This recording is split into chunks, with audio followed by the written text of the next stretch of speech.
السلام علیکم دوستو، حضرت سلیمان علیہ السلام کے 99 بیویاں تھے۔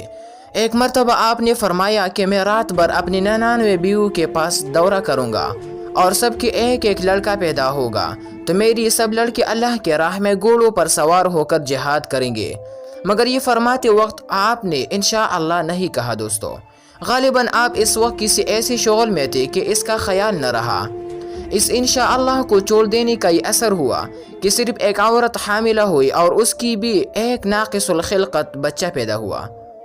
حضور خاتم النبیین صلی اللہ علیہ وسلم نے فرمایا کہ اگر حضرت سلیمان علیہ السلام نے انشاءاللہ کہہ دیا ہوتا تو ان سب عورتوں کے لڑکے پیدا ہوتے اور وہ خدا کے راہ میں جہاد کرتے۔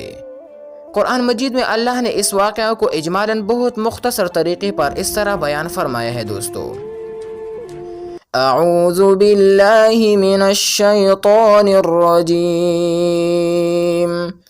وَلَقَدْ فَتَنَّا سُلَيْمَانَ وَأَلْقَيْنَا عَلَى كُرْسِيِّهِ جَسَدًا ثُمَّ أَنَابَ قَالَ رَبِّ اغْفِرْ لِي وَهَبْ لِي مُلْكًا لَا يَنبَغِي لِأَحَدٍ مِّن بَعْدِي انک انت الوہاب۔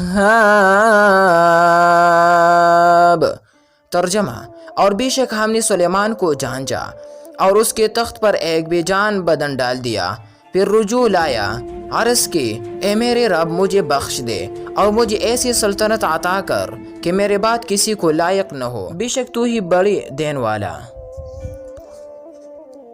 درس ہدایت: اس قرآن واقعہ سے سبق ملتا ہے دوستو کہ مسلمان کو لازم ہے کہ آئندہ کے لیے جو کام کرنے کو کہے تو انشاءاللہ تعالی ضرور کہہ دے۔ اس مقدس جملے کی برکت سے بڑی امید ہے کہ وہ کام ہو جائے گا، اور انشاءاللہ تعالی چھوڑ دینے کا انجام سراسر نقصان اور ناکامی و محرومی ہے۔ غور کیجئے کہ حضرت سلیمان علیہ السلام جو خداوند قدوس کے پیارے نبی اور بے مثال بادشاہ بھی ہے، مگر انہوں نے لاشعوری طور پر انشاءاللہ تعالی کہنا چھوڑ دیا، تو ان کا مقصد جو اعلیٰ درجے کی عبادت تھی پورا نہیں ہوا، اور وہ اس بات پر نہایت متاسف اور رنجیدہ ہو کر خدا کی طرف رجوع ہوئی۔ وہ اپنی مغفرت کی دعا مانگنے لگے۔ پھر بھلا ہم تم گناہگاروں کا کیا ٹھکانہ ہے دوستو کہ اگر ہم تم انشاءاللہ تعالی کہنا چھوڑ دیں گے تو بھلا کس طرح ہم اپنے مقصد میں کامیاب ہوں گے؟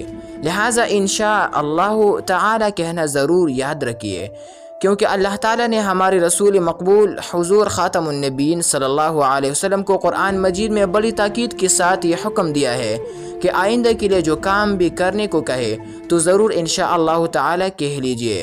چنانچہ اللہ نے اپنے حبیب صلی اللہ علیہ وسلم کو یہ حکم فرمایا: اعوذ باللہ من الشیطان الرجیم